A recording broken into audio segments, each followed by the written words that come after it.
Activity 4। ठीक है, हमारे चैप्टर का नेम है इंट्रोडक्शन टू कंप्यूटर्स। ठीक है, आज हम कंप्यूटर के बारे में डिस्कस करेंगे। वैसे तो आप सभी को पता ही होगा कि कंप्यूटर जो है आजकल कितनी नॉर्मल सी चीज है और इसके अंदर जो है हम काफी सारे जो फंक्शंस है वो काफी सारे परफॉर्म भी कर सकते हैं इसके अंदर। और आप सभी को कंप्यूटर चलाना आता भी होगा, तो आपके लिए जो चैप्टर है वो बड़ा ही इजी रहने वाला है और बड़ा ही इंटरेस्टिंग चैप्टर है ये। ठीक है, और इम्पोर्टेंट भी है। कई बार इसमें से 4 मार्क्स में से क्वेश्चन जो है पूछ लिया जाता है। ठीक है, तो आज हम इस वीडियो लेक्चर में पूरा का पूरा जो चैप्टर है वो आज हम कवर कर देंगे। ठीक है, ये चैप्टर हमारा बहुत ही छोटा सा चैप्टर था। ठीक है, तो इसलिए एक ही वीडियो में ये कवर हो जाएगा। तो फ्रेंड्स, अगर आप चैनल पे न्यू है तो चैनल को आप प्लीज सब्सक्राइब कर दीजिए, वीडियो को लाइक कर दीजिए और बेल आइकन को प्रेस जरूर कर दीजिएगा ताकि आपको आगे आने वाली वीडियोस का नोटिफिकेशन मिलता है। और अगर आपको क्लास +1 अकाउंट से रिलेटेड कोई भी टॉपिक समझना है तो वीडियो के डिस्क्रिप्शन बॉक्स में सभी चैप्टर्स की प्लेलिस्ट के लिंक्स जो है वो प्रोवाइड है। ठीक है, तो अगर आपको कोई भी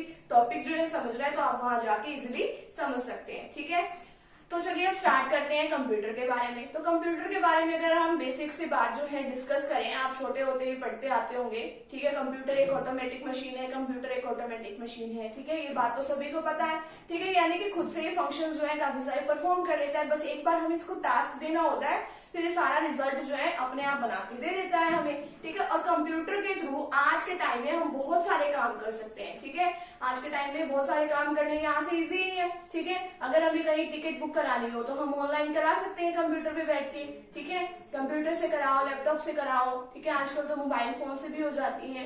तो यानी कि ये सारे काम जो है वो इजीली परफॉर्म कर सकता है हमारा कंप्यूटर। ठीक है, और ये ओनली कैलकुलेशन ही नहीं बल्कि और भी बहुत सारे काम जो है जो कंप्यूटर है वो कर सकता है। ठीक है, तो चलिए अब इसके पहले एक डेफिनेशन देख लेते हैं। एक computer is an automatic electronic machine. Electronic machine है ना, इलेक्ट्रॉनिक डिवाइस है ये फॉर परफॉर्मिंग कैलकुलेशन, जिसको भी कैलकुलेशन के लिए मतलब कि परफॉर्म किया जाता है। But it can not be defined merely A calculating machine. अब इसको ओनली एक कैलकुलेटिंग मशीन कहना भी सही नहीं होगा, because it is capable of answering the question based on the data store inside it. ठीक है, यानी कि हम इसको ये नहीं कह सकते कि ओनली कैलकुलेशन करने में काम आता है।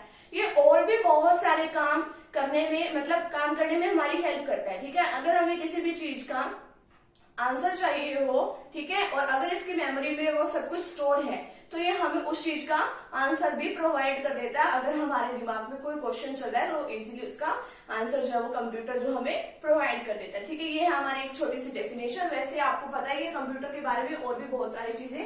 अब देखिए नेक्स्ट आती है इसकी कैरेक्टरिस्टिक्स क्या है। ठीक है, यानी कि इसकी फीचर्स क्या है कंप्यूटर सिस्टम की। आपको पता है कंप्यूटर एक ऑटोमेटिक मशीन है, खुद से सारे फंक्शंस परफॉर्म कर लेता है ये। ठीक है, एक बार हमें बस इसको एक इनपुट देने की जरूरत है, एक क्वेश्चन देने की जरूरत है, अपने आप बाकी के काम खुद से कर लेता है। नेक्स्ट है मेमोरी और स्टोरेज। आपको पता है कंप्यूटर की मेमोरी होती है और उसके अंदर बहुत सारा डाटा जो है इजीली हम स्टोर करके रख सकते हैं। ठीक है, और कभी भी जब हमें जरूरत पड़ती है उस डाटा की तो हम इजीली उसमें से देख भी सकते हैं, क्योंकि स्टोर करने का मतलब यही है ना कि जब भी हमें जरूरत पड़े तब हम देख भी सके। नेक्स्ट है हाई स्पीड। आपको पता है कि कंप्यूटर जो है वो बड़े ही स्पीडली काम करता है। ठीक है, बहुत ही कम सेकंड लगते हैं उसको कोई भी आंसर निकालने के लिए। ठीक है, अब नेक्स्ट है एक्यूरेसी। एक्यूरेसी भी बिल्कुल परफेक्ट होती है इसकी। अगर कोई भी इसको कैलकुलेशन वर्क दे दे या कोई भी काम दे दे तो जैसा हम अपना इनपुट डाल लेंगे तो वैसा ही ये रिजल्ट देगा। कंप्यूटर की कोई गलती नहीं होती, क्योंकि कंप्यूटर तो क्या है, एक मशीन है। जो हम उसको टास्क करने को बोलेंगे वही वो काम कर देगा। तो इसीलिए वो जो भी मतलब काम करता है वो सारा उसकी तरफ से एक्यूरेट होता है। अगर हम उसको कोई भी कैलकुलेशन दे दें, अगर हमने कोई मिस्टेक करी है उसको कुछ इनपुट देते हुए, ठीक है, तो वो हमारी गलती है, उसकी गलती नहीं है। ठीक है, वो सारे जो काम है वो बिल्कुल एक्यूरेट तरीके से करके देता है। नेक्स्ट है डिलीजेंस। डिलीजेंस का मतलब क्या होता है, यानी कि ये जो हमारा कंप्यूटर है वो कभी ये नहीं कहता कि जैसे ह्यूमन बीइंग तो कह देते हैं कि हाँ भाई आज हमने बहुत सारा काम कर लिया कि अब तो हम थक गए। कभी भी कंप्यूटर ये कहते हुए सुना है कि मैं थक गया हूँ। ठीक है, वो कभी नहीं थकता। हम जितने चाहें उसको काम दे दे। ठीक है, जैसे काम करने की कैपेबिलिटी उसकी फर्स्ट टाइम उसने जो काम किया वैसे चाहे आप उसे पूरा दिन काम करा लो, वो पूरा लास्ट तक भी वैसा ही काम करके देगा जैसे उसने फर्स्ट टाइम काम किया था। ठीक है, तो यानी कि पूरा मतलब परफेक्ट तरीके से वो काम करता है। ठीक है, थकता नहीं है वो। नेक्स्ट है साइंटिफिक अप्रोच। साइंटिफिक अप्रोच से काम करता है ये। ठीक है, कभी भी इमोशनल वगैरह नहीं होता। ठीक है, अपनी फीलिंग्स के बेसिस पे काम नहीं करता। ठीक है, बिल्कुल साइंटिफिकली काम करता है। नेक्स्ट है वर्सेटाइल मशीन। वर्सेटाइल मशीन का क्या मतलब है कि ये बहुत सारे जो टास्क है वो परफॉर्म कर देता है, ठीक है। अगर हम इससे किसी भी चीज का काम करा लो वो इजीली परफॉर्म कर देता है, ठीक है। स्ट्रोक का काम करा लो स्ट्रोक का काम कर देगा, इनवॉइस का करा लो इनवॉइस का कर देगा, बिल्स का करा लो बिल्स का कर देगा, ठीक है। इसी तरीके से हम इससे जो मर्जी काम करा ले वो ये कर देगा। नेक्स्ट है यूजेस ऑफ स्पेशल लैंग्वेज। आपको पता है कंप्यूटर की एक स्पेशल लैंग्वेज होती है। कंप्यूटर को हमारी वाली लैंग्वेज समझ नहीं आती, उसके अंदर भी एक लैंग्वेज का एक प्रोसेसर डाला होता है कि जो भी हम उसको इनपुट देते हैं ना, इनपुट देने का मतलब जो भी हम उसमें टाइप करके अपना क्वेश्चन देते हैं तो उसमें प्रोसेसर क्या करता है, वो प्रोसेसर जो कंप्यूटर की लैंग्वेज में उसको कन्वर्ट कर देता है। तो इसलिए कहा भी गया है कि इसकी स्पेशल लैंग्वेज होती है, कोबोल है, पास्कल है, ठीक है, और भी बहुत सारी हैं, वो आप अपनी बुक में से रीड करना कि कौन कौन सी लैंग्वेज है इसकी। नेक्स्ट है डिटेल इंस्ट्रक्शंस। इसके अंदर बस इंस्ट्रक्शन देने की जरूरत है, बाकी जो टास्क परफॉर्म करने का काम है वो ये खुद से कर लेता है। बट जो हम इंस्ट्रक्शन इसको दे रहे हैं, ठीक है, जो हम इसको ऑर्डर दे रहे हैं बट वो हमें ऑर्डर वो सही देना है, ठीक है, तभी आंसर सही देगा। Next use of binary system.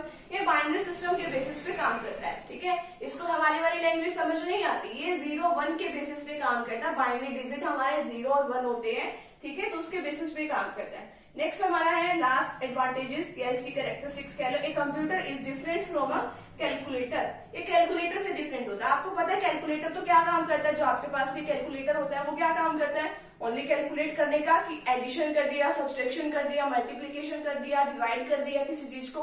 But computer जो है उससे भी बेटर काम कर सकता है वो, ठीक है।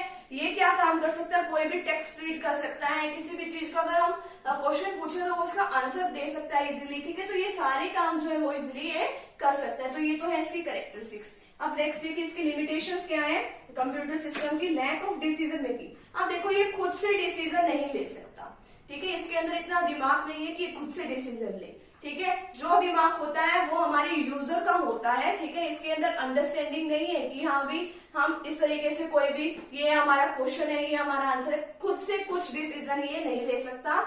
मतलब दिमाग जो होता है वो हमारे चलाने वाले को होता है, जो भी इसका यूजर है, जो उसको ऑपरेट कर रहा है उसका दिमाग होता है। ये खुद से किसी भी बात का डिसीजन नहीं दे सकता। अगर आप इसके अंदर कोई प्रॉब्लम डालोगे तो उसका आंसर देगा, ये अदरवाइज कुछ नहीं देगा, ठीक है। लैक ऑफ इंटेलिजेंस क्वेश्चनेंट, यानी कि इसका खुद का कोई आईक्यू जो नहीं होता, ठीक है, इसकी खुद की कोई सोच समझ नहीं होती। लैक ऑफ कॉमन सेंस, जैसे अपने अंदर कॉमन सेंस होती है किसी भी बात की, इसके अंदर वो कॉमन सेंस भी नहीं होती, ठीक है।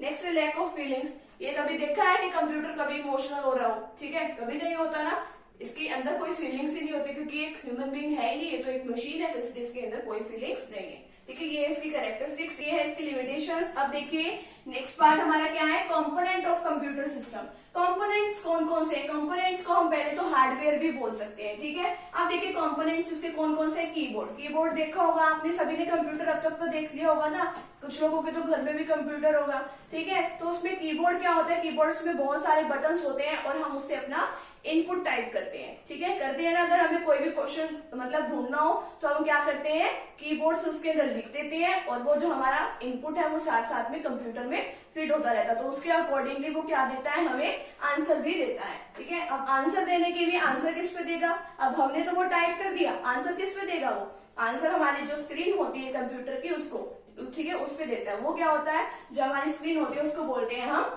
मॉनिटर, ठीक है। अब जो आंसर देता है ना वो, ठीक है, जो इसने आंसर दिया वो क्या होता है, हमारा मॉनिटर होता है, ठीक है। हमारी स्क्रीन पे हमें जो आउटपुट है वो मिल जाता है, ठीक है, इसलिए हम इसको एक आउटपुट डिवाइस भी बोल सकते हैं। नेक्स्ट है central processing unit. Central processing unit जो है एक मेन डिवाइस है, इसको हम सीपीयू भी बोल सकते हैं। आपको पता है ना कंप्यूटर के साइड में एक बॉक्स होता है, ठीक है, रखा होता है ना, वो होता है सीपीयू। और जो इसको बोलते हैं ना, इसको बोलते हैं कंप्यूटर का ब्रेन भी बोलते हैं। ये सारा दिमाग किसका होता है, हमारे सीपीयू का होता है, और ये सारे उस पर कंट्रोल करके रखता है, ठीक है। सारे कंप्यूटर पे कंट्रोल कौन करता है, हमारा सीपीयू। तो सबसे मेन पार्ट है हमारा सीपीयू, ठीक है। मॉनिटर का हमने कर ही लिया कि कोई भी रिजल्ट मिलेगा, आउटपुट मिलेगा तो हमें मॉनिटर के थ्रू मिलेगा, एक स्क्रीन होती है वो, ठीक है। नेक्स्ट है मैग्नेटिक रिकॉर्डर। मैग्नेटिक रिकॉर्डर क्या होता है, जिसके अंदर हम अपना डाटा जो है स्टोर करके रख सकते हैं, फ्लॉपी डिस्क हो गया, ठीक है, कुछ भी हो गया, तो ये हमारा मैग्नेटिक रिकॉर्डर होता है जिसके अंदर हमें कोई डाटा अगर सेव करना हो तो हम वो इजिली उसमें कर सकते हैं। ठीक है, इसके अंदर भी फर्दर 2 कैटेगरीज आती है, वोलेटाइल मेमोरी, नेक्स्ट है non volatile memory. Volatile memory में क्या होता है, जिसके अंदर बस टेम्परेरी बेसिस के अकॉर्डिंग जो है डाटा सेव हो जाता है। ठीक है, यानी कि अगर एक बार पावर सप्लाई चली गई ना, यानी कि अगर एक बार लाइट चली गई, कंप्यूटर बंद हो गया, तो वो डाटा भी वहां से गायब हो जाएगा। ठीक है, और नॉन वोलेटाइल मेमोरी का मतलब क्या होता है, इसके अंदर परमानेंट बेसिस के अकॉर्डिंग हमारा डाटा सेव हो जाता है। ठीक है, लाइट जाए कुछ जाए, इसमें डाटा जो है गायब नहीं होता, वो वही का वही रहता है, जब चाहे उसमें देख सकते हैं। ठीक है, तो ये है हमारे कंपोनेंट्स। ठीक है, और ये सब हमें दिखाई भी देते हैं। अब नेक्स्ट है हमारे पास elements of computer system. Elements क्या क्या है, हार्डवेयर। हार्डवेयर हमारे ये सभी है। ठीक है, कंपोनेंट के बारे में हमने पढ़ा ना, computer is equal to component is equal to hardware, तो ये सब हार्डवेयर ही है जो हमने डिस्कस किया है। नेक्स्ट है हमारे पास सॉफ्टवेयर। सॉफ्टवेयर क्या होता है, जो हार्डवेयर को चलाने में जो भी हेल्प करते हैं ना, यानी कि जिस तरीके से हार्डवेयर चलता है, हार्डवेयर को चलाने के लिए हमारे पास सॉफ्टवेयर होना चाहिए। ठीक है, तो ये जो सॉफ्टवेयर है वो भी बहुत इंपॉर्टेंट है। ठीक है, और ये जो है अलग अलग काम करने के लिए अलग अलग सॉफ्टवेयर का यूज किया जाता है। पेरोल बनाने के लिए अलग सॉफ्टवेयर, कोई और काम करना उसके लिए अलग सॉफ्टवेयर, तो सारे सॉफ्टवेयर अलग अलग होते हैं। ठीक है, जैसे हम कोई कंप्यूटर को कोई भी इंस्ट्रक्शंस देते हैं। ठीक है, अगर हमें कोई भी काम कराना है तो हमें कंप्यूटर को इंस्ट्रक्शंस देनी पड़ेगी, तो जो हम इसको इंस्ट्रक्शंस देते हैं उसको क्या बोलते हैं, प्रोग्राम। और प्रोग्राम के ग्रुप को क्या बोलते हैं हम, उसको बोलते हैं हमारा सॉफ्टवेयर। ठीक है, और अलग अलग काम करने के लिए अलग अलग सॉफ्टवेयर हैं। ठीक है, वैसे आगे इसके कुछ फर्दर टाइप्स भी है। ऑपरेटिंग सिस्टम है कि जो कि कंप्यूटर को ऑपरेट करने के काम आता है। नेक्स्ट है यूटिलिटी सॉफ्टवेयर, जो डेली बेसिस का जो भी हम रूटीन में वर्क करते हैं तो उसके लिए यूटिलिटी सॉफ्टवेयर यूज होता है। नेक्स्ट है एप्लीकेशन सॉफ्टवेयर, क्या होता है, जो कि बिग प्रोग्राम्स अगर हमें करते हो तो उसके लिए एप्लीकेशन सॉफ्टवेयर का यूज होता है। सिस्टम सॉफ्टवेयर, जो कि हमारे सारे मतलब इंटरनल पार्ट के ऊपर कंप्यूटर के कंट्रोल करके रखता है, वो होता है हमारा सिस्टम सॉफ्टवेयर। लैंग्वेज प्रोसीजर्स क्या होता है, मैंने आपको बताया ना, कंप्यूटर हमारी लैंग्वेज नहीं समझ सकता, इसकी खुद की कोई अलग लैंग्वेज होती है। तो ये क्या करता है, जो भी हम डाटा इसके अंदर फीड करते हैं तो वो उसको तुरंत क्या कर देता है, कंप्यूटर की लैंग्वेज में कन्वर्ट कर देता है। ठीक है, और जैसे ही वो हमें फिर रिप्लाई करता है ना कंप्यूटर, वो हमारी खुद की लैंग्वेज में नहीं करता, हमारी लैंग्वेज में नहीं करता, वो अपनी ही लैंग्वेज में उसको आंसर देता है। फिर वही लैंग्वेज प्रोसीजर क्या काम करेगा, वो दोबारा से हमारी लैंग्वेज में कन्वर्ट करके वो देता है। ठीक है, तो ये लैंग्वेज प्रोसीजर्स। नेक्स्ट है कनेक्टिविटी सॉफ्टवेयर, कनेक्ट करके रखता है किसको, हमारे कंप्यूटर को उसके सर्वर के साथ। ठीक है, तभी तो हमारा कंप्यूटर चलता है। तो ये ऐसे कुछ हमारे एलिमेंट्स और भी आते हैं। पीपल भी आता है इसके अंदर। पीपल कौन होता है, जो कि इसको यूज करते हैं। इसी तरीके से प्रोसीजर, अगर हमें कोई भी डिजायर्ड रिजल्ट चाहिए तो उसको ऑपरेट करने में काम आता है। अब देखो बिजनेस के अंदर कौन कौन से सॉफ्टवेयर यूज होते हैं। फर्स्ट है हमारे पास इलेक्ट्रॉनिक स्प्रेडशीट। इलेक्ट्रॉनिक स्प्रेडशीट का यूज होता है, आपने एक्सेल देखा है। ठीक है, कंप्यूटर के अंदर एक MS एक्सेल होता है, ये उसी तरीके का काम आता है। ठीक है, अब ये पेरोल अकाउंटिंग करने के काम आता है। अब देखो जो हमारी स्प्रेडशीट होती है ना, उसके अंदर अलग अलग कॉलम्स बने होते हैं, और उन कॉलम्स को भी हमारी मर्जी है, हम अलग अलग बेसिस के अंदर इंफॉर्मेशन लिख सकते हैं। ठीक है, अगर हमें रिजल्ट बनाना हो, ठीक है, आपके स्कूल का ही रिजल्ट बनाना हो, आपकी क्लास का, तो हम उसमें बना सकते हैं स्प्रेडशीट में। ठीक है, सभी बच्चों के नेम, रोल नंबर, उनके मार्क्स वगैरह लिख के हम सारा काम उसके अंदर कर सकते हैं। ठीक है, तो ये सारा काम जो है हमारा स्प्रेडशीट के अंदर हो जाता है, और इसके अंदर बहुत सारे कॉलम्स होते हैं, और उसको हम अपनी मर्जी के अकॉर्डिंग उसको कम ज्यादा उसका साइज जो है कर सकते हैं। ठीक है, तो ये काम करने में, रिजल्ट बनाने में, कुछ और करने में काम आता है। इसके कुछ एग्जांपल दे रखे हैं। Payroll accounting. पेरोल अकाउंटिंग का मतलब क्या होता है कि यानी कि वेजेस देने के लिए, जो हमारे वर्कर्स हैं उनको वेजेस देने के लिए ये पेरोल अकाउंटिंग को यूज किया जाता है।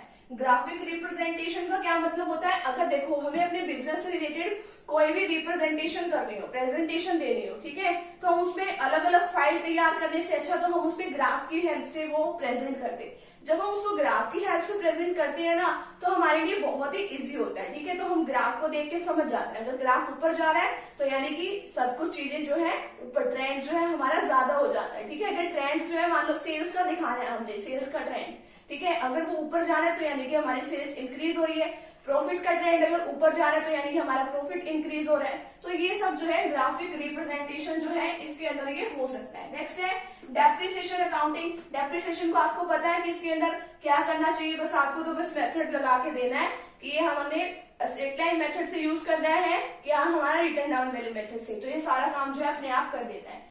हमारे पास वर्ड प्रोसेसर क्या काम करता है, ठीक है। वर्ड प्रोसेसर जो होता है ना हमारा, यानी कि वो सारे काम कर देता है, ठीक है। चेक पढ़ने के, ड्राफ्ट रीड करने के, ठीक है, और भी कोई चीज रीड करनी हो तो वो भी रीड करने के, हमारा मतलब कि उसको इंटरेक्ट करता है, ये सारा काम कर देता है। वर्ड प्रोसेसर आपने एमएस वर्ड में भी देखा होगा। एमएस वर्ड में हम क्या क्या कर सकते हैं, उसके अंदर जैसे कि हम कोई भी टेक्स्ट रीड कर सकते हैं, ठीक है, लिख भी सकते हैं, उसके अंदर राइट भी कर सकते हैं, और क्या कर सकते हैं, उसका साइज वगैरह चेंज कर सकते हैं अपने अकॉर्डिंगली, ठीक है। उस मटेरियल को अगर हमें कहीं और लेके जाना हो, ठीक है, लोकेशन उसकी चेंज करनी हो टेक्स्ट की, तो वो भी हम कर सकते हैं, ठीक है। और भी बहुत सारे काम होते हैं, ठीक है, वो भी फॉन्ट वगैरह जो है, साइज वगैरह जो है वो चेंज कर सकते हैं, ठीक है। तो ये सारे काम हम उसके अंदर कर सकते हैं। नेक्स्ट है डाटाबेस मैनेजमेंट। डाटाबेस मैनेजमेंट में क्या होता है, यानी कि जो भी हमारा जो भी बिजनेस की जो भी इंपॉर्टेंट फाइल्स होती है ना, उसको एक जगह ये संभाल के रख लेता है एक प्लेस पे, तो उसको बोलते हैं हम डाटा बेस्ड मैनेजमेंट। और इसकी शॉर्ट फॉर्म क्या होती है, DBM, ठीक है। D stands for data, B stands for based और M stand for management. Data based management का हम इसमें यूज करते हैं, ठीक है, डाटा बेस्ड मैनेजमेंट, ठीक है। इसके अंदर फ्लॉपी डिस्क वगैरह में जो है हमारा डाटा जो है कहीं ना कहीं सेव रहता है परमानेंट बेसिस पे, जब भी हमें उसकी जरूरत पड़ती है तो हम उसको इजीली देख सकते हैं, ठीक है। नेक्स्ट है role of computer in accounting. Accounting में क्या रोल है इसका, हम जैसे कि कोई भी लेजर बनाते हैं, जर्नल लेजर बनाने में अगर हमने कंप्यूटर के अंदर कहीं पर भी एक बार भी फिट कर दी ना कोई इन्फॉर्मेशन, तो यानी कि अलग अलग लेजर्स वगैरह में सारी इन्फॉर्मेशन अलग अलग जगह पे अपने आप चली जाती है। जर्नल लेजर से बनाए जा सकते हैं। अकाउंट रिसीवेबल्स, तो इससे हमें पता चल सकता है कि हमारे डेटर्स कितने हैं, कितनी उनकी अमाउंट्स है, ठीक है। टाइम टू टाइम उनके पास नोटिफिकेशन जाता रहता है कि आपको पेमेंट करनी है, रिमाइंडर जाता रहता है। इसी तरीके से अकाउंट्स पेबल भी होता है हमारे इसमें कि हमारे क्रेडिटर्स कितने हैं, हमें उनकी कब पेमेंट करनी है, तो ये सब पता चल जाता है। इन्वेंट्री कंट्रोल का मतलब है स्टॉक के ऊपर कंट्रोल रखा जा सकता है, ठीक है, कि कितना स्टॉक हमारा अब पड़ा हुआ है, कितना फिनिश्ड गुड्स है, कितनी सेमी फिनिश्ड है, कितने रॉ मटेरियल्स है, सब कुछ हमारे पास स्टॉक का पूरा रिकॉर्ड हम इसके अंदर मेंटेन करके रख सकते हैं। पेरोल अकाउंटिंग का क्या मतलब होता है, यानी कि वर्कर्स को कितनी सैलरी देनी है, कब देनी है, तो ये सारा काम जो है हमारा पेरोल अकाउंटिंग के अंदर होता है, ठीक है। कितने उनको अलाउंसेस देने हैं, कितना उनका हाउस रेंट अलाउंस है, तो ये सारा डीए वगैरह जो सारा काम है इसके अंदर हो जाता है, ठीक है। तो ये हमारा इंट्रोडक्शन टू हमारा कंप्यूटर, छोटा सा हमारा चैप्टर है ये, ठीक है, और ये बहुत ही इंटरेस्टिंग चैप्टर भी है, ठीक है। इसके अंदर बहुत ही थोड़े थोड़े कंसेप्ट है, ठीक है। तो नेक्स्ट वीडियो सेशन में हम डिस्कस करने वाले हैं अपना चैप्टर नंबर 25, ठीक है, जिसका नेम है इंफॉर्मेशन सिस्टम। तो आप वो भी वीडियो सेशन जरूर देखिएगा। तो मिलते हैं फ्रेंड्स नेक्स्ट टॉपिक के साथ, नेक्स्ट वीडियो के साथ। Thank you very much.